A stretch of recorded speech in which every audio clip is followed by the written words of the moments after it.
Okay, well, we got opportunity to see an early screening of The Batman. 24 hours officially since the time that we've seen the movie and the time that we're recording this. It's barely absorbed, but Yeah, I definitely need to watch this movie again.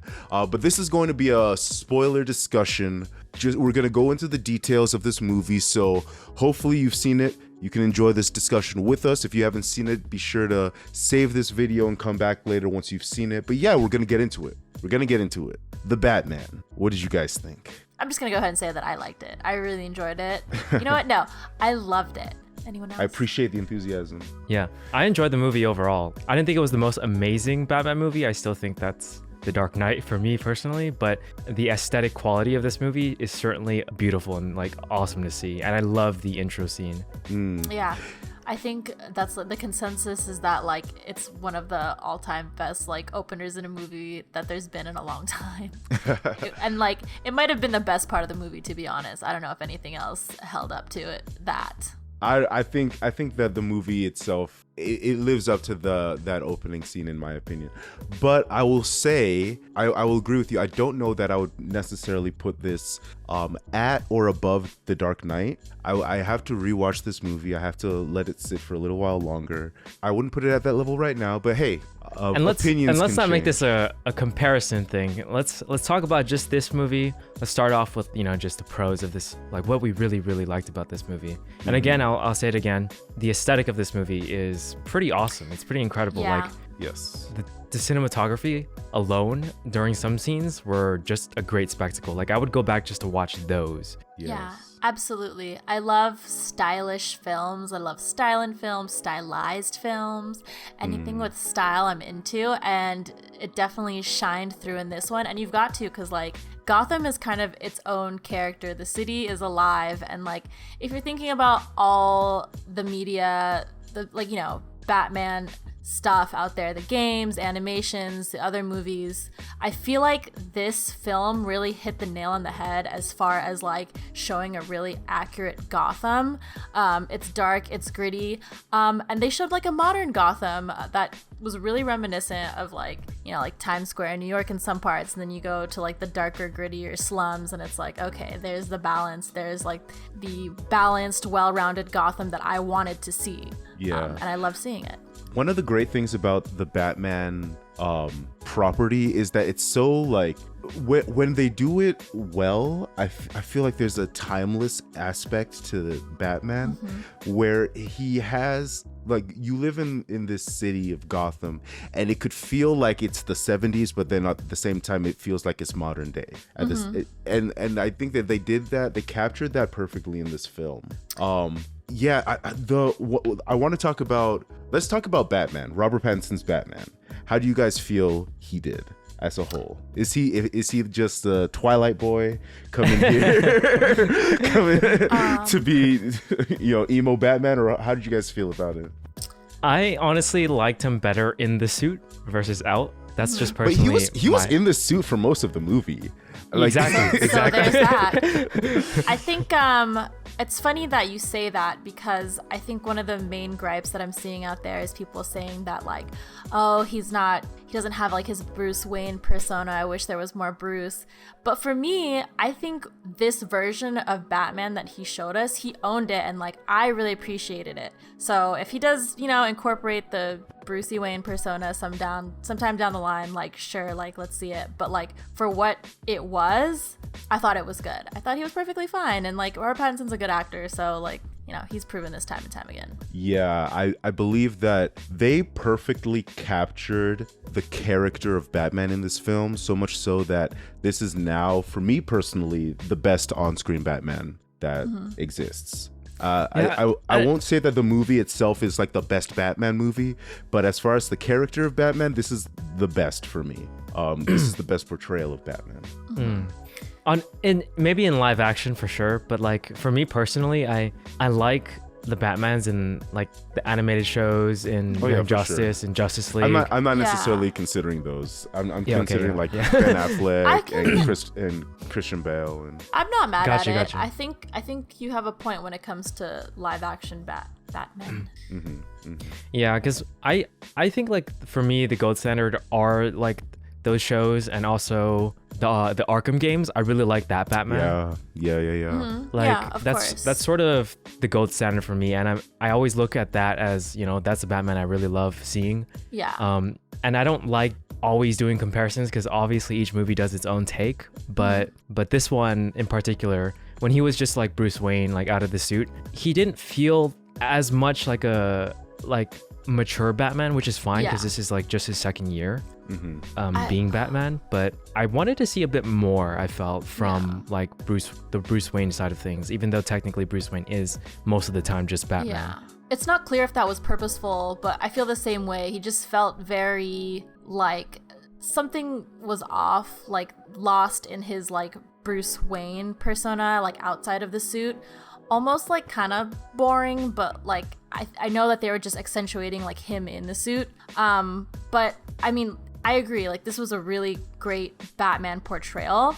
And one thing that I think sets his Batman apart from the other we've seen is like he's a scary Batman. And like that's the reason why the opening was so good, and like accentuating the, you know, the fear that he strikes in criminals' hearts. Like that was like a big thing for me because I don't think we have seen that yet on screen, but it's like that's everything that the bat symbolizes, at least like in the beginning for sure. Like having like the citizens even be afraid of him, like I loved that. And then of course later on you see like growth and him trying to like incorporate helping people more into his Batman ways. Like that was something big for me too, because that's, I started feeling the more like, you know, animated show Bruce Wayne / Batman.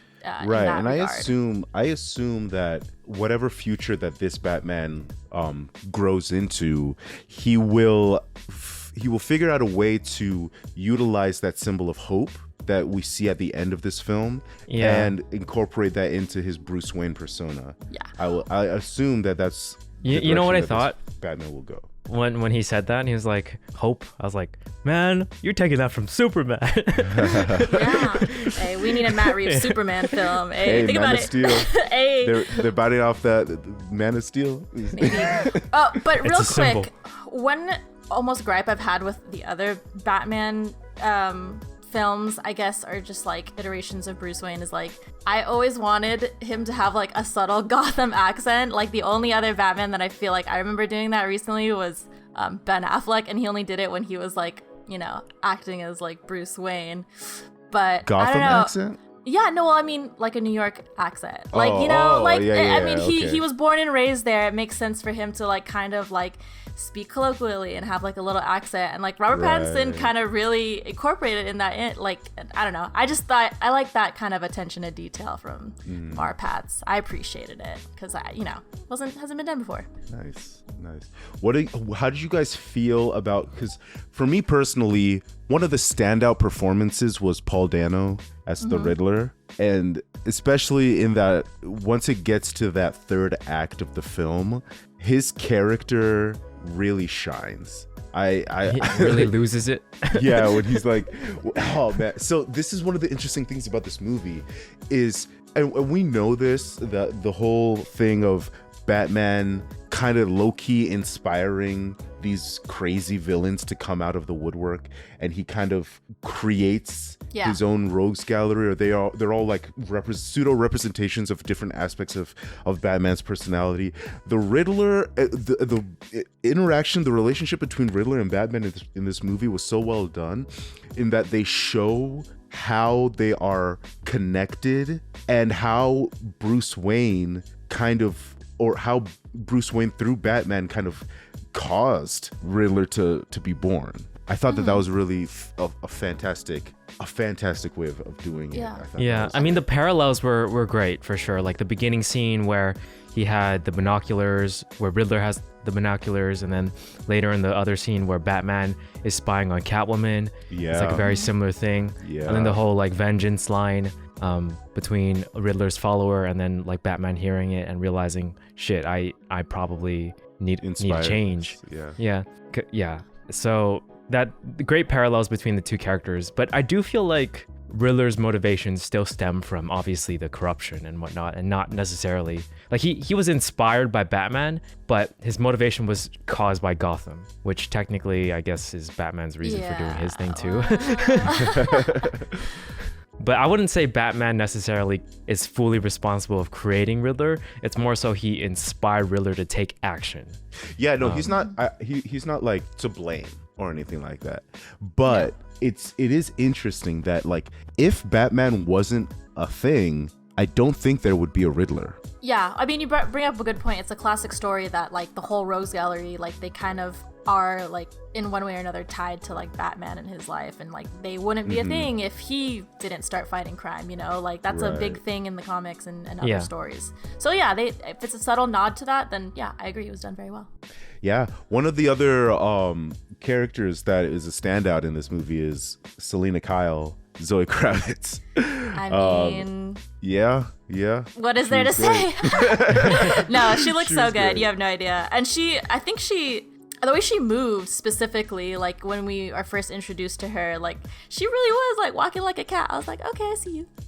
I think she did good. I think she did great. The chemistry was there. And yeah, I really liked all the scenes with her and Arpats, and like the Bat and the Cat theme I really loved. The score was fantastic, and especially that really romantic theme between them. Yeah, I think she was a really necessary part of this film just because like the way she and Batman played off of each other. Like, I feel like without her, Batman would have like almost nobody to talk to, because I feel like he didn't interact with Alfred that much, unfortunately. Just mainly at the hospital scene. I could have used more Alfred. It felt like Batman was quite isolated, although he did talk to Jim occasionally, but whenever they talked, it was very sparse. Well, yeah. You know, the interesting thing about, I'm curious, what did you guys think about the romantic relationship between Batman and Catwoman? Did it work for you guys? Because we haven't really seen Batman and Catwoman together since Batman Returns in the 90s. So how did you guys... Was it Batman Returns? Am I getting my movies mixed up? Not sure, but whatever the Michelle Pfeiffer in Batman in the 90s was. But yeah, since then, like 25, 30 years ago, we haven't seen a romantic Batman Catwoman relationship on the big screen.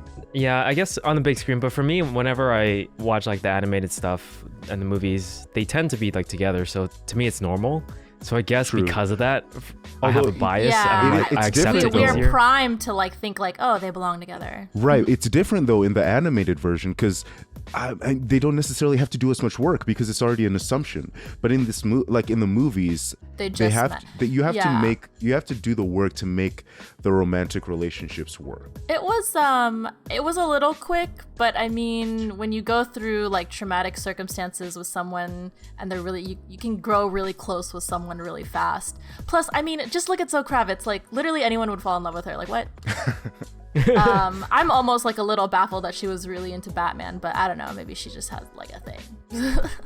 I can see that. But speaking, sorry. Yeah, I agree. That's all. Yeah, I agree. We would all fall in love with Zoe Kravitz. But you brought up Jim Gordon before, and I have to say that I think Jeffrey Wright is my favorite Jim Gordon. I'll stand by it. I think he did a lot of work as Jim Gordon. He was like really funny, and some of the funniest parts were with him. And he's just like everything that you love about Jim Gordon, just a nice guy trying to do good work as a cop, and you know, is on Batman's side all the time. Like he was the perfect Jim Gordon to me. And I wish, because I love, who plays Alfred again? Andy Serkis. Andy Serkis. I love him too, but I wanted more from him. I think he just didn't have enough screen time. So even when there was like a really emotional scene, what was it? Yeah. There was an emotional scene, right, where like Alfred's recovering from his injuries in the hospital, and it didn't hit for me. And I wanted it to. I wanted to cry real tears, but I didn't. And I don't know. Maybe I need to rewatch it, but it didn't hit for me. Interesting. I think I really like this iteration of Alfred, because for me, I enjoyed the Gotham series, and he feels like an older version of that Alfred in the Gotham series.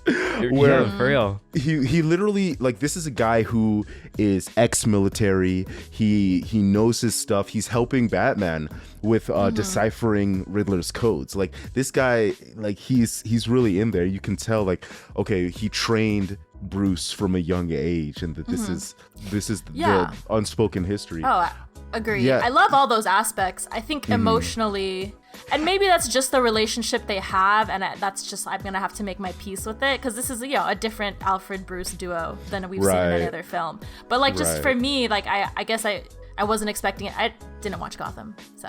But like, well, no, I didn't hate it or anything. I love Andy Serkis and I love Alfred. I'm just like, comparing this version, the Andy Serkis, to like Michael Caine and Jeremy Irons. I think that this one is probably. I mean, I feel like he's got them beat, in my opinion. They're all good. No such thing as a perfect Alfred, just like there's no such thing as a perfect Batman, right? Sure. But discussing your scene, the one with the hospital where they talked, I agree with you, Crystal, that it didn't quite hit as hard for me. I think it wasn't necessarily like, well, there's a lot of reasons behind it, but one of the main reasons for me was that Bruce believed Falcone so easily. Like, why would he's like Batman, the world's greatest detective, or well, he's becoming the world's greatest detective. Why would he just instantly believe like Falcone when he says, you know, it's Maroni's fault for your parents' death? I think, playing devil's advocate, that this is a version of Batman he's clearly, I mean, okay, all versions of Batman are distraught by the death of their parents. Like, we know that. Yeah. And so I think that, but I think that the death of his parents is literally a blind spot for him, where he doesn't necessarily, he recognizes that he lacks, as far as he doesn't necessarily think straight when it comes to that situation. And so I think he goes back and forth even in the movie, where he goes to Falcone, and Falcone's like, oh, it was why am I blanking on the other guys? Salvatore Maroni. It was, it was Maroni who did it. And then he goes to Alfred, and he's like, oh, it was Falcone who did it. And this is like a beautiful setup for the Hush storyline, or the storyline of him finding out who killed his parents. So, but other than that, I think that it worked for me. I'll say it worked for me. It made sense for me. It didn't take me out. Are there any other big things that we don't want to stay too long? Yeah, I mean, I don't want to compare, but one thing that coming out of that film, I thought that I really enjoyed, versus like, I feel like this film can be considered grounded, I suppose, but there's some times where I was like able to suspend my disbelief and like kind of enjoy like some more like campy aspects of it, whereas like the Nolan films were really, really grounded. I think like some of the stuff that you love from the comments is a little bit lost in Nolan trying to make everything like really accurate and really grounded, and like just making everything really real, whereas Matt Reeves kind of played up like more like fun comic-y stuff and like great visuals and like hyper gothic visuals of Gotham, and I loved that. I love the drama of it all. Yeah. I mean, I enjoyed seeing Riddler as a villain in a movie, just because like the whole puzzle aspect, the whole mystery aspect, it changes up the feel of the movie a lot, and it definitely turns it into more like a mystery feel. And you know how it's essentially just Batman trying to solve what the heck is going on. In some ways, it's like an escape room. It's like just puzzle solving and us figuring out like, trying to also solve it with Batman at the same time. Which was a fun experience, because you don't really get that too much in movies. At least for me, I don't watch those types of movies that often. So seeing it in like a superhero film where we don't see it that often was a nice treat. Well, and then like, go ahead.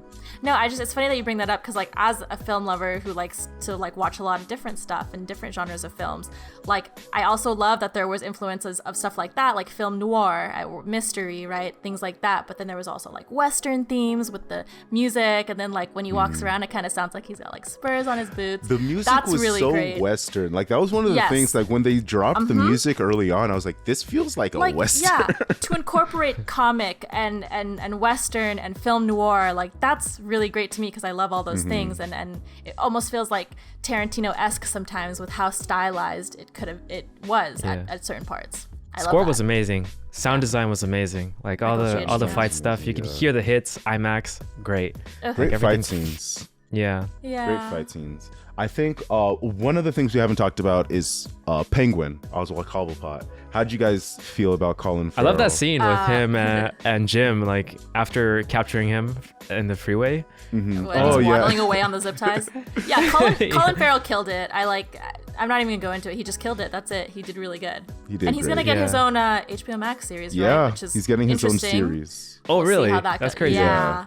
So- The makeup was. I've never seen prosthetic makeup that good. Like even like the makeup in Dune was like. It was cool, like it looked real, but it's also kind of ridiculous. This was like he just looked like a big fat guy, and it was like a really different real. person Like he looked altogether. good. Yeah. Yeah, that just blew my mind. Yeah, it definitely makes me excited for the standalone Penguin show, and it kind of makes sense because this version of Penguin, he was the underling to Carmen Falcone, and now by the end of the movie, there's no more Falcone. And so he's definitely going to have to, take that rise to power, fill up that power vacuum. Exactly. And he's gonna be just like Gotham. Yeah, he's gonna just be a like fully Gotham, just like- realized rogue. Except it's Fish Mooney and Gotham. And even more like yeah. Gotham, they have him and they have Cobblepot and they have Riddler teaming up at the end, just like the show Gotham. It's like, oh my god. Wait, but I mean, like Riddler was teaming up with Joker, right? That too. I mean, he teamed up. Spoilers. He was with Cobblepot for a lot of. There was a lot of Cobblepot and Riddler and Edward Nygma stuff in Gotham. Oh, right, in Gotham. But in this film, it was more. Yeah, loose when did Riddler connection. team up with Penguin in At the this end. film? Well, not team up, but like at the very end, They were Penguin's just there in the playing in the into jail. Riddler's plan, dude. I think. I don't know. I guess. No, you have Penguin at the jail, like talking to Riddler. That was Joker, wasn't it? No, that was Penguin. What? I'm pretty sure that was Joker. I don't know What? what your part you're talking. OC. At the prison where there was At two the people prison. talking. And You know how there's that shadow talking to Dude, that to was Riddler? Joker. What? Yeah, that was Barry Keoghan as Joker confirmed. And they showed he had his face was messed up, and he said, what's worse than being a clown is something else. He said clown like multiple times, dude. it was I don't know what to tell 100% you. Joker, It was man. Joker. Anyway, Nah, I'm gonna have to wait till we OC, see it was that. Joker. Confirmed, it was Joker. That doesn't make any sense, though. Wait, What why is would that? he laugh so evil? That doesn't make any sense. Okay, sorry. then you do have a couple gripes then about this film. Why That was is- definitely Joker. That was Joker. What? Yes, that was Joker. Just OC. randomly? Nah. Yes. Why would Cobblepot be locked up in Arkham? I That guy thought was he in a was just cell. behind a door. No, I thought he was just like talking from OC. behind the door. I'm so actually funny. shocked that you could be this wrong. Okay, well, if it's Joker, that's interesting. I don't know why that Yeah. is there. It was a That- weird choice, but it's confirmed. It's Barry Keoghan of Confirmed by Eternals who? fame. He's been cast as Joker, and it's Yeah, it in looks the and next sounds like one? him. It's him. It's definitely Yeah, not. it's Joker, dude. Like, there's No, I know doubt Barry about it. Keoghan's voice. I freaking love him. Whatever. Okay. I will have to do my own research on this. But okay. Is there any last minute bombs that you want to drop? No, that was the biggest one, dude. All right. I very much Dang. enjoyed this movie. I felt like I'm definitely gonna watch it again eventually. I'm gonna Look watch into it this love- weekend, dude.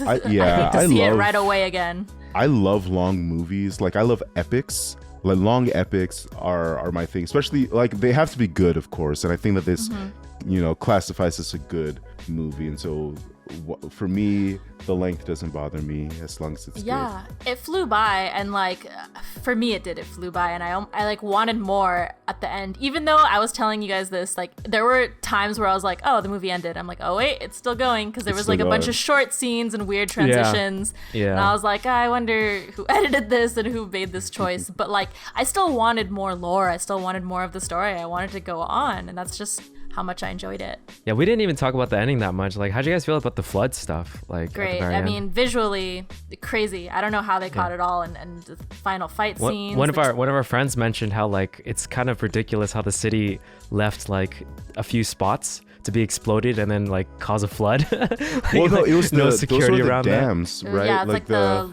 levee it's like or New whatever you want Orleans. to call it. Seawall. Yeah. It's like when so if Gotham is a bowl, then when those walls drop, then yeah, it's gonna go to the center of the city. It's like with and flood Hurricane everything. Katrina destroyed. Right. New I see. Orleans. But I mean, yeah, it was very high stakes and everything too. Like everything was there for like that final crescendo, final act. You know. Yeah. I enjoyed it. It was definitely a very interesting thing where the villain kind of wins, but also Batman wins in a way. Yeah, Batman changes. Batman changes. grows, but the villain wins, and Gotham is trashed. Just absolutely. There's definitely a lot more we can do messed with this movie, and we'll probably have more discussions, but this is going to be our general spoiler review. Let us know your thoughts in the comments about the movie, and we'll catch you guys in the next one. Peace. Peace. Bye.